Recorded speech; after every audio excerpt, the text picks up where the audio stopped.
বছরের জন্য নতুন সংযোজন, বুঝছো? নতুন সংযোজন হয়েছে, নতুন বছর, নতুন নতুন কথা শুনলাম। আমরা কিন্তু পুরাতন স্টুডেন্ট, তাই না? সবাই এখানে পুরাতন না? পুরাতন যেহেতু পুরাতনদের যে আমাদের আঞ্চলিক ভাষায় আছে পুরাতন চাল থামাতে পারে। আমরা কিন্তু সবসময় নিজের দক্ষতাটাকে, আদর্শটাকে তুলে ধরব,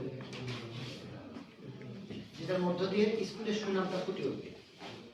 তুমি আদর্শ স্টুডেন্ট, তুমি মডেল স্টুডেন্ট, মডেল স্কুলের স্টুডেন্ট, এটা ফুটে উঠবে একমাত্র তোমার কথাবার্তায়, তোমার আচার আচরণে, চালচলনে, ব্যবহারে, তাই না? তোমার ব্যবহার দেখে ছোটরা শিখবে, জুনিয়ররা শিখবে।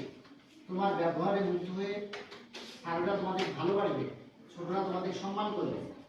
এই ব্যবহারটা যেন কখনোই আমাদের খারাপ না হয়, এই বিষয়টা তোমরা মানবে।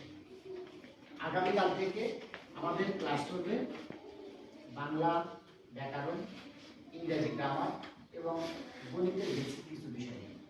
এছাড়াও নৈতিক শিক্ষার ক্লাস থাকবে।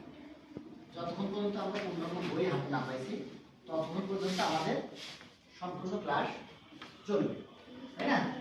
পাশাপাশি আমরা আরও কিছু চালাবো। কি সেটা? আমাদের 2024কে বিদায় দিলাম, 25-এ আসলাম, ক্লাস থেকে ক্লাসে উত্তীর্ণ হয়েছি।